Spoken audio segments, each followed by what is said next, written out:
हर हर महादेव। आप सभी भक्तों का वीर मृत्युंजय यूट्यूब चैनल पर हार्दिक स्वागत है। आज का वीडियो शुरू करने से पहले मैं आपसे एक सीधा सा सवाल पूछना चाहता हूँ। हम दिन भर में कितनी बार शिकायतें करते हैं। कभी कहते गर्मी बहुत है, कभी कहते खाना ठीक नहीं बना, कभी कपड़े अच्छे नहीं है, तो कभी कहते कि हमारे पास बड़ी गाड़ी या बड़ा घर नहीं है। हम सुख सुविधाओं की इस दौड़ में इतने आगे निकल गए कि यह भूल ही जाते हैं कि हम असल में कितने सौभाग्यशाली है। आज मैं आपको एक ऐसी सच्चाई दिखाने वाला हूँ जिसे देखकर मेरी अपनी सारी शिकायतें खुद ब खुद शांत हो गई। दोस्तों, हम अपनी छोटी छोटी परेशानियों को बहुत बड़ा बना लेते हैं। अगर मन की कोई चीज न मिले, घर में कोई बात बिगड़ जाए, जरा सी दिक्कत आ जाए, तो हमें लगने लगता है कि हमसे ज्यादा दुखी कोई नहीं है। लेकिन क्या हमने कभी उन लोगों के बारे में सोचा है जिनका एक वक्त का खाना भी भगवान की कृपा पर निर्भर होता है। हम रोज भगवान से कुछ न कुछ मांगते रहते हैं, नया मोबाइल, नई बाइक, ज्यादा पैसा। हमारी इच्छाएं कभी खत्म ही नहीं होती। हम अपनी तुलना हमेशा उनसे करते हैं जिनके पास हमसे ज्यादा पैसा है, लेकिन उन लोगों की तरफ नजर ही नहीं जाती जो आज भी बुनियादी जरूरतों के लिए संघर्ष कर रहे हैं। आज का यह वीडियो किसी कल्पना पर आधारित नहीं है, बल्कि वह सच्चाई है जिसे मैंने खुद महसूस किया है। आज मैं आपको उस हकीकत से रूबरू कराऊंगा जो हमें यह समझाती है कि जिन्हें हम बड़ी परेशानियां कहते हैं वे असल में कुछ भी नहीं है। अक्सर हमें लगता है कि खुश रहने के लिए ढेर सारा पैसा और सुविधाओं की जरूरत है, लेकिन सच्चाई यह है कि खुशी पैसों से नहीं, संतोष यानी सेटिस्फेक्शन से आती है। हम सब एक ऐसी दौड़ में भाग रहे हैं जिसकी कोई मंजिल नहीं, और ज्यादा पाने की चाहत में हम वह सब खोते जा रहे हैं जो हमारे पास पहले से मौजूद है। आज का वीडियो हमें यह याद दिलाने के लिए है कि हमारे पास जो कुछ भी है वह किसी और के लिए पूरी जिंदगी का सपना हो सकता है। अगर यह वीडियो आपके दिल को छू जाए तो इसे अंत तक जरूर देखिए, क्योंकि कभी कभी एक सच्चाई पूरी सोच बदलने के लिए काफी होती है। दोस्तों, अक्सर जब हमारे किसी दोस्त या करीबी का जन्मदिन आता है तो सबसे पहले हमारे दिमाग में क्या आता है? पार्टी, शोर शराबा, महंगे होटल में खाना या फिजूल खर्ची करना। लेकिन आज मेरे एक दोस्त का जन्मदिन था और उसने इस बार एक अलग फैसला लिया। उसने मुझसे कहा इस बार अपनी खुशी वहाँ बांटते हैं जहाँ सच में उसकी जरूरत है, और उसी वजह से हम पहुंचे एक अनाथ आश्रम। जैसे ही हम आश्रम के अंदर गए, वहाँ का दृश्य देखकर मैं स्तब्ध रह गया। हम अक्सर छोटी मोटी चोट या बीमारी में घबरा जाते हैं, लेकिन वहाँ मैंने जो देखा वो मेरी कल्पना से परे था। वहाँ छोटे छोटे मासूम बच्चे थे, लेकिन उनमें से कई की आंखें नहीं थी। सोच कर देखिए, एक ऐसा जीवन जहाँ बचपन से ही सिर्फ अंधेरा है, जिसने कभी यह खूबसूरत दुनिया न देखी हो। इतना ही नहीं, वहाँ बहुत से बच्चे शारीरिक रूप से विकलांग थे, किसी के हाथ सही नहीं थे तो कोई अपने पैर पर खड़ा नहीं हो सकता था। हम अपनी बॉडी, अपनी फिटनेस और अपने लुक्स पर कितना घमंड करते हैं, लेकिन वहाँ उन बच्चों को देखकर समझ आया ये शरीर तो सिर्फ मिट्टी है, असली मजबूती तो हमारे मन में है। हैरानी की बात यह थी कि इतनी शारीरिक कमियों के बावजूद उन बच्चों के चेहरे पर कोई शिकायत नहीं थी। जब मेरे दोस्त ने उनके लिए जो सामान हम लेकर आए थे, स्कूल बैग, नई किताबें, पेन, पेंसिल आदि निकलना शुरू किया, तो वहाँ का माहौल ही बदल गया। वे बच्चे उन किताबों और बैग्स को ऐसे पकड़ रहे थे जैसे उन्हें दुनिया की सबसे कीमती चीज मिल गई हो। जिन बच्चों के पास आंखें नहीं थी, उन्होंने बैग्स को अपने हाथों से टटोला, उनकी बनावट महसूस की, और उनके चेहरे पर एक ऐसी मुस्कान आई जो करोड़ों रुपए खर्च करके भी नहीं खरीदी जा सकती। वहाँ बैग और किताबें नहीं बट रही थी, वहाँ उन्हें यह एहसास कराया जा रहा था कि वे अकेले नहीं है, कोई है जो उनके बारे में सोचता है। उस पल मुझे समझ आया कि असली खुशी महंगे तोहफे लेने में नहीं, बल्कि किसी की छोटी जरूरत पूरी करके उसके चेहरे पर मुस्कान लाने में है। बच्चों को किताबें और बैग देने के बाद जब मैं उनके बीच बैठा तो मेरे दिमाग में सबसे पहली बात जो आई वो थी हमारे माता पिता। हम अपने घरों में छोटी छोटी बातों पर माँ बाप से नाराज हो जाते हैं। कभी माँ ने कुछ कह दिया तो चिढ़ जाते हैं, कभी पिता ने बाहर जाने से मना कर दिया तो हमें लगता है कि हमारी आजादी छीनी जा रही है। हम उन्हें पुराने ख्यालात के कहकर उनकी बातें अनसुनी कर देते हैं। लेकिन आज इन बच्चों के बीच बैठकर मुझे जो महसूस हुआ उसे शब्दों में बयां करना मुश्किल है। इन बच्चों के पास न माँ पुकारने के लिए कोई था, न पिता का हाथ पकड़ने के लिए।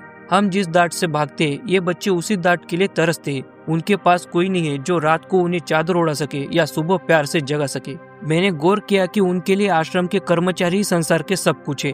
दुनिया की सारी दौलत एक तरफ और माँ बाप का साया एक तरफ। जिनके सिर पर माता पिता का हाथ है वे इस दुनिया के सबसे धनी और भाग्यशाली इंसान है, चाहे उनकी जेब में एक रुपया न हो। और जिनके पास सब कुछ है लेकिन माँ बाप नहीं, उनके जैसा अकेला कोई नहीं है। उपहार बांटने के बाद अब समय था उन बच्चों को खाना खिलाने का। यही मुझे अपनी जिंदगी का दूसरा सबसे बड़ा सबक मिला। हम अक्सर शादियों या पार्टियों में जाते हैं, प्लेट भर भर कर खाना लेते हैं और स्वाद पसंद न आने पर उसे डस्टबिन में डाल देते हैं। लेकिन आज वहाँ जो मैंने देखा उसने मेरी आंखें खोल दी। जैसे ही खाना सामने आया, बच्चों के चेहरे की उत्सुकता और चमक देखने लायक थी। वहाँ कोई अफरा तफरी नहीं थी। बच्चों ने खाना खाने से पहले ईश्वर का धन्यवाद किया और शांति से अपनी कतार में बैठ गए। मैंने गौर किया कि जिन बच्चों के पास आंखें नहीं थी वे कितनी संयमित और सम्मान पूर्वक खा रहे थे। उनके मन में अन्न के प्रति जो आदर था वह शायद आज के बड़े महलों में रहने वालों में भी कमी होगा। वहाँ एक बच्चा था जिसके हाथ ठीक से काम नहीं कर रहे थे। उसे निवाला उठाने में कठिनाई हो रही थी, लेकिन फिर भी उसने एक दाना भी जमीन पर नहीं गिरने दिया। हमारे लिए वह सिर्फ रोटी हो सकती है, लेकिन उनके लिए वह जीवन और उम्मीद थी। अन्न को फेंकना केवल बुरी आदत नहीं है, यह उन करोड़ों लोगों का अपमान है जो आज भी भूखे पेट सोने को मजबूर है। शास्त्रों में अन्न को परम ब्रह्म कहा गया है। जब हम खाना बर्बाद करते हैं तो हम केवल भोजन नहीं फेंकते, हम उस किसान की मेहनत और किसी भूखे बच्चे का निवाला भी फेंक देते हैं। उन मासूमों ने मुझे सिखाया कि भूख क्या होती है। वहाँ किसी ने यह नहीं कहा कि नमक कम है या सब्जी अच्छी नहीं है, उनके लिए वह भोजन ईश्वर का आशीर्वाद था।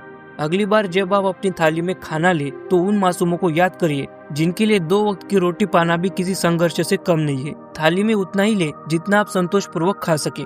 दोस्तों, जब मैं उस अनाथ आश्रम की चौखट से बाहर निकल रहा था तो मेरे कदम अपने आप भारी हो गए थे। गाड़ी में बैठते समय मन बहुत अशांत था, लेकिन उसी अशांति के भीतर एक अद्भुत शांति भी थी। अशांति इस बात की कि दुनिया में कितना दर्द छुपा है, और शांति इस बात की कि आज मैंने जीवन का सबसे बड़ा सत्य समझ लिया।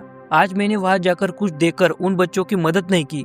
सच तो यह है कि उन मासूमों ने मुझे इंसान बने रहना सिखा दिया। लेकिन दोस्तों, यहाँ मैं एक बहुत जरूरी बात कहना चाहता हूँ। अगर आपने यह वीडियो यहाँ तक देखा है तो इसका मतलब है कि आपके भीतर आज भी संवेदना जीवित है, आपका मन आज भी पत्थर नहीं बना है। मैं यह इसलिए कर रहा हूँ क्योंकि सच्चाई यह है कि इस वीडियो को देखने वाले करीब 90% लोग शुरुआत के 2-3 मिनट में ही इसे बंद कर चुके होंगे। उन्हें लगा होगा ये क्या बड़ी बड़ी बातें कर रहा है, ऐसी वीडियो तो हजारों पड़ी है, हमें तो कुछ चटपटा मजेदार चाहिए। आज के इस दौर में लोग दूसरों की पीड़ा समझना ही नहीं चाहते, उन्हें किसी का दर्द बोरिंग लगता है। एंटरटेनमेंट की भूख में हम इतने अंधे हो गए कि अगर किसी वीडियो में ना नाच गाना हो ना मजाक हो तो वह हमें देखने लायक ही नहीं लगती।